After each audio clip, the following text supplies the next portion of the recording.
So hello everyone, I am dietician Subit Puri. আজকে আমরা যে টপিকটা নিয়ে ডিসকাশন করবো সেটা হচ্ছে protein, fat and carbohydrate. Protein কেন আমাদের প্রয়োজন বা কি রিকোয়ারমেন্ট রয়েছে প্রোটিন আমাদের বডিতে।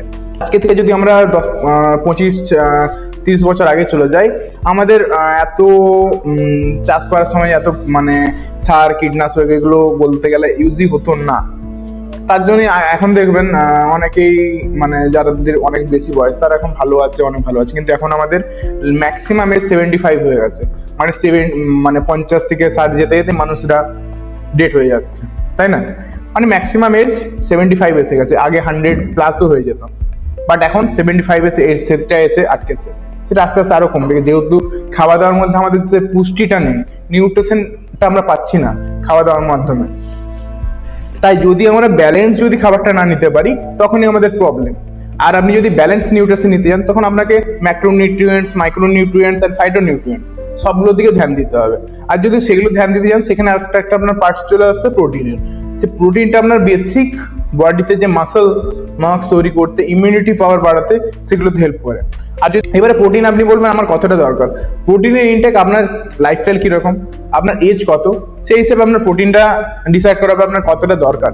আপনার যদি সেকেন্ডারি লাইফস্টাইল হয়ে থাকে, আপনি যদি বসে বসে কাজ করছেন বেশি, বা আপনার ওয়ার্কিং প্রফেশন হয়ে থাকেন, বা আপনি ফিটনেস ঠিক রয়েছেন, আপনি কাজ ছোটাদৌড়া করেন বা খেলাধুলো করেন বা স্পোর্টসের সাথে অ্যাটাচ রয়েছেন, তাহলে আপনার প্রোটিনের ইনটেক কিন্তু বেশি দরকার। আর এমনিতে নর্মালি বলা হয় 1 গ্রাম পার কিলো ওয়েটে 1 গ্রাম প্রোটিনের দরকার। যদি আপনার বডি ওয়েট হয়ে থাকে 60, আপনার 60 গ্রাম প্রোটিনের দরকার।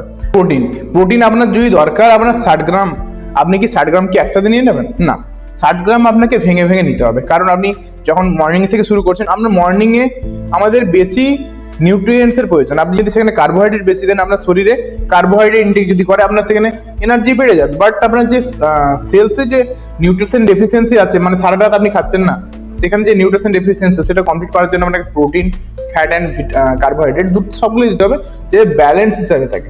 আমাদের খাবারের প্লেটটা Indian food normally maximum carbohydrate থাকে, কারণ আমাদের সেখানে রাইস এক্সট্রা থাকছে বা চাপাটি রুটি থাকছে, সেগুলোতে আমরা কার্বোহাইড্রেট বেশি পাচ্ছি। বাট প্রোটিন পার্টসটা আমরা কম ধ্যান দিই। বাট সেখানে আমাদের দেখা দরকার যে প্রোটিনটা আমাদের আছে কি নেই প্লেটে। আর যদি সেটা আপনি ধ্যান দেন, তখনই আপনার বডি থেকে শুরু করে, আপনার মাইন্ড থেকে শুরু করে, আপনি ফিজিক্যাল অ্যাক্টিভিটি থেকে শুরু করে সব কিছু বেটার হবে, আপনি এনার্জেটিক ফিল করবেন। হাউস ওয়াইফ ভিডিওটা দেখছেন, আপনার যদি নলেজ নেই, আপনি আপনার বাড়ির ফ্যামিলিকেও সবাইকে সে আনহেলদি ফুডটাই খাওয়াবেন যেটা আপনি রান্না করছেন। রান্নাতে হয়তো আমরা বেশি এক্সট্রা অয়েল ইউজ করছি, এই টাইমে বেশি ফ্রাইড আইটেম ইউজ করছি। এগুলো যদি আমরা একটু চেঞ্জ করতে পারি, আমরা অনেককেই ভালো থাকবো। যদি আপনি আরো ডিটেলসে জানতে চাইছেন তবে অবশ্যই আমাদের সাথে যোগাযোগ করে নিতে পারেন 9832746237। আমরা অনলাইন বেসিকে পুরো অল ওভার ইন্ডিয়া অ্যান্ড ইন্ডিয়ার বাইরেও হেল্প করছি। যদি চাইছেন অবশ্যই যোগাযোগ করে নিতে পারেন। Okay, bye bye, have a good day, take care body, it's the only place you have to live in. Have a good day, bye by.